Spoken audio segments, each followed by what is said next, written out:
How to fix Dead Space Remake crashing at startup. 1. Verify the integrity of Dead Space Remake files in Steam. 2.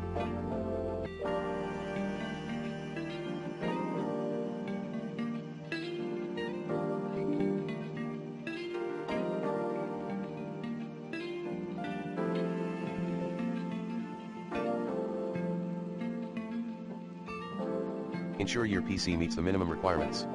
Upgrade your hardware if needed.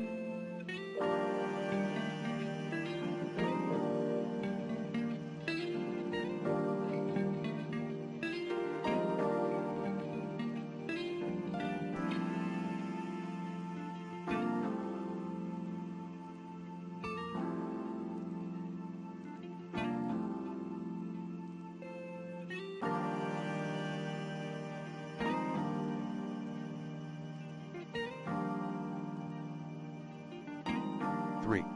Run as administrator. Like this. 4.